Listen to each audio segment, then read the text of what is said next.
Hello friends. आप सब कैसे हैं? आशा करते हैं आप सब अच्छे होंगे। तो आज फिर से हम एक और वीडियो लेकर के आ गए हैं और इस वीडियो में बताएंगे कि पीटीडब्ल्यू परमिट टू वर्क कैसे फिल किया जाता है। ठीक है। पिछले वीडियो में हम बता चुके हैं कि परमिट टू वर्क होता क्या है। तो आज हम पेजेट पेजेट कंपनी का पीटीडब्ल्यू लिए हैं। ये बहुत ही फेमस कंपनी है और ये इलेक्ट्रॉनिक कंपनी है, ये मोबाइल बनाती है। तो इसका पीटीडब्ल्यू हम लोग कैसे भरेंगे, क्या चीज है इसमें, हम लोग देखेंगे। जैसे कि आप यहाँ पे देख रहे हैं कंपनी का नाम लिखा हुआ पैजेट। ठीक है। तो वैसे ही आप किसी भी कंपनी का आप पीटीडब्ल्यू ले लीजिए, उसमें डाटा सेम रहेगा, डिजाइन अलग अलग हो सकता है लेकिन डाटा सेम ही रहेगा। ठीक है। तो यहाँ पे हो गया कंपनी का नाम, ये है सेफ्टी वर्क परमिट। ठीक है। अभी यहाँ पे देख रहे होंगे छोटा छोटा दिख रहा होगा आपका डॉक्यूमेंट नंबर। ठीक है। तो कंपनी में जितना भी डॉक्यूमेंट होता है ना, उसका कुछ स्टैंडर्ड डॉक्यूमेंट नंबर रहता है। तो ये हो गया डॉक्यूमेंट नंबर, ये हो गया रिव्यू नंबर, कब डॉक्यूमेंट को रिव्यू किया जाएगा। और ये हो गया इशू नंबर। ठीक है। डेट मतलब परमिट का इशू नंबर क्या है और उसका डेट क्या है। ठीक है, कब इशू हुआ था और इसका इशू नंबर क्या है। अभी देख रहे हैं यहाँ पे वर्क कैटेगरी दिया गया है, किस टाइप का वर्क है। जैसे यहाँ पे दिया गया है excavation, civil, civil work, cold work, other work, confined space, height work, machine structure, heavy structure, shifting, welding and cutting, work energy and electric installation. मतलब किस टाइप का वर्क है उस पर आपको टिक करना है। ठीक है। जैसे देखिए हमारा आज का काम था हाइट वर्क था, और हाइट वर्क पर कुछ हमको मेंटेनेंस करना था। ठीक है। कुछ कटिंग करना था, तो यहाँ पे हम लोग हाइट वर्क पे भी टिक किए हैं और कटिंग पे भी टिक किए हैं। ठीक है। आगे के सेक्शन में आते हैं जहाँ पे दे रहे हैं name of initiator and job order. मतलब काम जो है कौन करवा रहा है, कौन कर रहा है, उसका काम का जो काम करवा रहा है उसका इंचार्ज कौन है। तो यहाँ पे देख रहे हैं जी भरत शर्मा है आज के इंचार्ज, नीरज मिश्रा है, दो आदमी जो है कि आज के काम का इंचार्ज है। डिपार्टमेंट, किस डिपार्टमेंट के लिए परमिट इशू किया जा रहा है। ठीक है। तो यहाँ पे देखिए यूटिलिटी डिपार्टमेंट, वैसे ही आप मान के चलिए मेंटेनेंस के लिए कर रहे हैं तो मेंटेनेंस डिपार्टमेंट डाल सकते हैं। उसके बाद यहाँ पे जब परमिट इशू किया जा रहा है तो उस दिन का डेट डाला गया है, देख रहे हैं 24/7/24 को ये परमिट इशू किया गया है। ठीक है। ड्यूरेशन कितना घंटा के लिए जी, तो परमिट में जो है कि ड्यूरेशन फिक्स रहता है, आप उतना ही समय तक काम कर सकते हैं। 6.5 घंटा के लिए दिया गया है। कब से कब तक का है जी, तो 11 बजे से लेकर के 5:30 बजे के बीच में आप काम कर सकते हैं। नेम ऑफ कॉन्ट्रैक्टर, कौन से कॉन्ट्रैक्टर जो है कि काम कर रहा है, तो देख रहे हैं जी क्वांटम इलेक्ट्रिकर जो है कि आपका ये क्या है, कॉन्ट्रैक्टर है। ठीक है। उसी तरह एड्रेस, कॉन्ट्रैक्टर का एड्रेस डालना है। ठीक है। Name of contractor, supervisor and signature, जो कॉन्ट्रैक्टर है उसके सुपरवाइजर कौन है उसका नाम हम लोग डालेंगे, और सिग्नेचर जैसे देख रहे हैं मनोज कुमार उसका नाम है, और सिग्नेचर जो है यहाँ पे सिग्नेचर किया हुआ है। ठीक है। दो आदमी है। उसके बाद आगे कह रहा है if inform unit HRM action, ठीक है ना, उसका नंबर भी डालना है जो सिग्नेचर करेगा। ठीक है।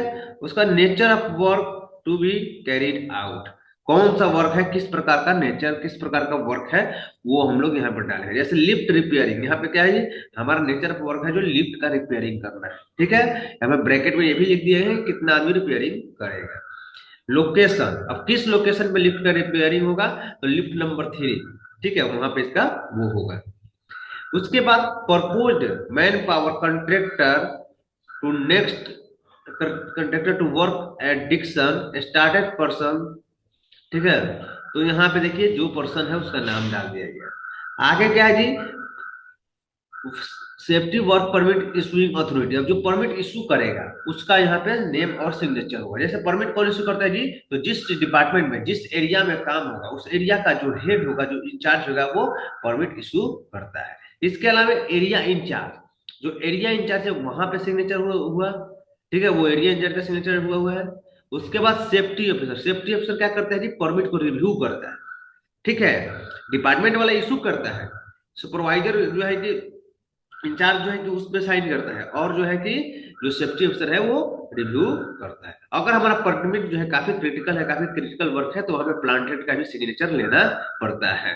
ठीक है। आगे कह रहा है एनी केमिकल, अब देखिए उसका कुछ क्या है जी, प्रिकॉशन के लिए यहाँ पे डाला गया टिक करस्पॉन्डिंग कॉलम, ठीक है ना, इसमें जो भी आपको रिक्वायर्ड है वहां पे आपको डालना पड़ेगा। जैसे any chemical to be use MSDS available, ठीक है, अगर केमिकल आप यूज कर रहे हैं तो यूएसडीएस अवेलेबल है, तो आप नहीं यूज कर रहे हैं तो सीधे नो पर टिक कीजिए, ठीक है। उसके बाद if yes please specify name, अगर केमिकल यूज कर रहे हैं तो उसका नेम भी डालना है। उसी तरह आपका है is safety PPE provide by company, क्या है, जो वर्कर काम करने जा रहा है उसके लिए सेफ्टी पीपीई प्रोवाइड किया गया है, तो यस, ठीक है। Contractor has understood the safety rule followed the diction, जो कॉन्ट्रैक्टर है क्या डिक्शन का सेफ्टी रूल फॉलो कर रहा है, तो यस। इसके अलावा वाटर सप्लाई, अगर वाटर सप्लाई का रिक्वायरमेंट है तो वाटर डाल लिखेंगे, तो हमारा लिफ्ट में वाटर सप्लाई की कोई रिक्वायरमेंट नहीं है। इलेक्ट्रिकल सप्लाई अगर चाहिए तो डालेंगे, प्नोमेटिक सप्लाई चाहिए तो डालेंगे। अब यहाँ पे देखिए किस तरीके का वर्क है उसका चेक पॉइंट दिया गया है। जैसे हमारा हाइट वर्क है, ऊपर ही बताए थे, तो हाइट वर्क में टिक कर दिए हैं। अब देखिए हाइट वर्क में जितना भी चेक पॉइंट है सबको आपको चेक करना पड़ेगा और चेक करके टिक लगाना पड़ेगा। जैसे check available and fitness of working platform, ठीक है, आप चेक कर लीजिए कि वर्किंग प्लेटफॉर्म जो है कि अवेलेबल है और वो ठीक ठाक है, ठीक है। Check availability of safe access of job site, job site पे आने जाने के लिए सही रास्ता है, तो टिक कर दिए हैं। Check availability of its protection, ठीक है, अब जो आपका प्लेटफॉर्म है उसमें क्या है जी, उसके किनारा को प्रोटेक्शन प्रोटेक्शन देने के लिए गार्डरेल है कि नहीं है, तो टिक कर दिए हैं भाई है, ठीक है। कह रहा है check availability of sufficient illumination at work spot, जहां पे काम हो रहा है वहां पर सफिशिएंट रोशनी है कि नहीं है, तो उसमें भी टिक कर दिएगा है तो, ठीक है। उसके बाद लास्ट है check clearance taken from area owner, ये भी चेक करना पड़ेगा कि जो एरिया का ओनर है उससे क्लियरेंस लिया गया है कि नहीं, तो वैसे ही टिक कर दिया। अब वैसे ही अगर आपका कोल्ड वर्क है तो कोल्ड वर्क का जो चेकलिस्ट है उसको आपको चेक करना पड़ेगा, ठीक है। इसी तरह जिस तरीके का भी आपका वर्क है उसके पे टिक करना है, और उसका जो है क्या जिसके चेक पॉइंट है उसको चेक करना पड़ेगा। जैसे हट वर्क भी हमको करना है, देख रहे हैं जी हट वर्क को भी हम लोग टिक किए हैं और इसका भी जो है चेक पॉइंट है वो हम लोग डाले हुए हैं। जैसे check the hazardous substance is remove, आप देख चेक कर लेना है कि वहां पे किसी प्रकार का हजार्डियस सब्सटेंस नहीं हो, तो हम चेक कर लिए हैं तो यस कर दिए, ठीक है। तो इस तरीके से आपका परमिट भरा जाता है, ठीक है। आगे जो है कि परमिट आप जब आप काम करा लीजिएगा तो यहाँ पे परमिट क्लोजर आता है, तो परमिट क्लोजर का यहाँ पे साइन होता है, जो काम करवा रहा है पहले वो साइन करेगा, टाइम डालेगा, डेट डालेगा, ठीक है।